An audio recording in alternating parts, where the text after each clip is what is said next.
Hi, ಎಲ್ಲರಿಗೂ ನಮಸ್ಕಾರ. Welcome to Shri Guru Raghavendra YouTube ಚಾನಲ್ಗೆ. ಶುಭ ಗುರುವಾರ.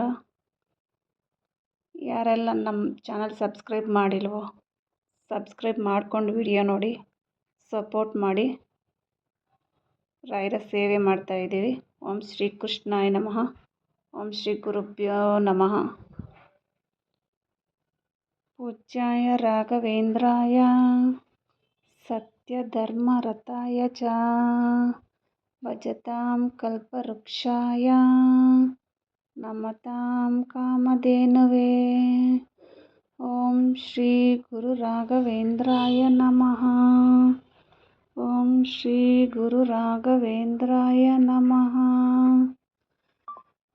ರಾಯರ ಪೂಜೆ ಎಲ್ಲ ಮುಗಿದ ಮೇಲೆ ರಾಯರಿಗೆ ನಾಮಲೇಖನ ಬರೆಯೋದರಿಂದ ತುಂಬ ಉಪಯೋಗ ಆಗುತ್ತದೆ. ನಾನು ಪೂಜೆ ಎಲ್ಲ ಮುಗಿಸಿ ರಾಯರ ನಾಮಲೇಖನೂ ಬರೆದಿದ್ದೀನಿ. ರಾಯರ ನಾಮಲೇಖನ ಬರೆಯೋದರಿಂದ ಶಾಂತಿ ನೆಮ್ಮದಿ ಎಲ್ಲ ಸಿಗುತ್ತೆ.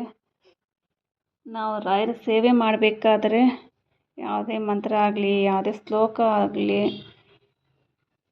ಹೇಳ್ಕೊಂಡು ಮಾಡೋದರಿಂದ ನಮ್ಗೆ ಒಳ್ಳೆ ಆರೋಗ್ಯ ನಿವಾರಣೆ ಆಗುತ್ತದೆ, ವೃದ್ಧಿ ಆಗುತ್ತದೆ, ಆಯುಷು ಆರೋಗ್ಯ ಹೆಚ್ಚಿಸ್ತದೆ, ತೇಜಸ್ಸು ಹೆಚ್ಚಿಸ್ತದೆ, ಇಷ್ಟಾರ್ಥ ಸಿದ್ಧಿ ಮತ್ತು ಐಶ್ವರ್ಯ ಪ್ರಾಪ್ತಿಗಾಗುತ್ತದೆ.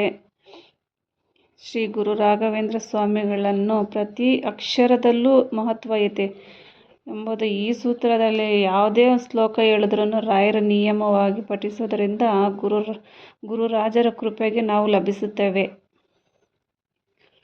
ಓಂ ಶ್ರೀ ಗುರು ರಾಘವೇಂದ್ರಾಯ ನಮಃ. 8 ಅಕ್ಷರಗಳ ಮಂತ್ರವಾಗಿದ್ದು ಶ್ರೀ ರಾಘವೇಂದ್ರ ಸ್ವಾಮಿಗೆ ನಮಸ್ಕಾರ ಅರ್ಪಿಸುತ್ತದೆ. ಅಕಾರ ರೋಗ ಹಾನಿ ದೂರ ಆಗುತ್ತದೆ. ಪ್ರಕಾರ ಬಲ ಪುಷ್ಟಿ ಆಯುಷ್ ತೇಜಸ್ಸು ವೃದ್ಧಿಸುತ್ತದೆ. ವಕಾರ ಇಷ್ಟಾರ್ಥಗಳು ಸಿದ್ಧಿಸುತ್ತದೆ. ದ್ರಕಾರ ಪಾಪಗಳು ನಾಶವಾಗುತ್ತದೆ. ಯಕಾರ ಯಮನ ಬಾಧೆ ನಿವಾರಣೆ ಆಗುತ್ತದೆ. ನಕಾರ ರಾಜ್ಯೋತ್ತಮ ಸ್ಥಾನ ಲಭಿಸುತ್ತದೆ. ಮಕಾರ ಮಹತ್ವವಾದ ಐಶ್ವರ್ಯ ಪ್ರಾಪ್ತಿಯಾಗುತ್ತದೆ. ಪ್ರತಿದಿನ ಅಥವಾ ಕನಿಷ್ಠ ಗುರುವಾರ ದಿನ ತಪ್ಪದೆ ಈ ಸೂತ್ರವನ್ನು ಪಠಿಸಬೇಕು. ಪಠಿಸುವುದರಿಂದ ಇಷ್ಟಾರ್ಥಗಳು ಸಿದ್ಧಿಯಾಗುತ್ತದೆ, ರಾಯರ ಕೃಪೆಗೆ ಪಾತ್ರವಾಗುತ್ತವೆ, ರಾಯರ ಆಶೀರ್ವಾದ ನಮಗೆ ಸಿಗುತ್ತದೆ. ಓಂ ಶ್ರೀ ಗುರು ರಾಘವೇಂದ್ರಾಯ ನಮಃ. ಪೂಜ್ಯಾಯ ರಾಘವೇಂದ್ರಾಯ ಸತ್ಯಧರ್ಮರತಾಯ ಚ ಭಜತಾಂ ಕಲ್ಪವೃಕ್ಷಾಯ ನಮತಾಂ ಕಾಮಧೇನವೇ. ಓಂ ಶ್ರೀ ಗುರು ರಾಘವೇಂದ್ರಾಯ ನಮಃ. ರಾಘವೇಂದ್ರಾಯ ನಮಃ.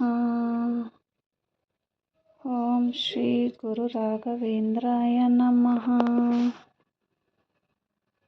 ಓಂ ಶ್ರೀ ಗುರು ರಾಘವೇಂದ್ರಾಯ ನಮಃ. ರಾಯರ ಸೇವೆ ಎಲ್ಲ ಮುಗಿದ ಮೇಲೆ ರಾಯರ ನಾಮಲೇಖನ ಬರೆಯೋದ್ರಿಂದ ಒಳ್ಳೆಯದಾಗುತ್ತೆ. ರಾಯರ ನಾಮಲೇಖನ ಬರೀರಿ. ಓಂ ಶ್ರೀ ಗುರು ರಾಘವೇಂದ್ರಾಯ ನಮಃ. ಓಂ ಶ್ರೀ ಗುರು ರಾಘವೇಂದ್ರಾಯ ನಮಃ. ಪೂಜ್ಯಾಯ ರಾಘವೇಂದ್ರಾಯ ಸತ್ಯಧರ್ಮರತಾಯ ಚ ಭಜತಾಂ ಕಲ್ಪವೃಕ್ಷಾಯ ನಮತಾಂ ಕಾಮಧೇನವೇ. ಓಂ ಶ್ರೀ ಗುರು ರಾಘವೇಂದ್ರಾಯ ನಮಃ. ಓಂ ಶ್ರೀ ಗುರು ರಾಘವೇಂದ್ರಾಯ ನಮಃ.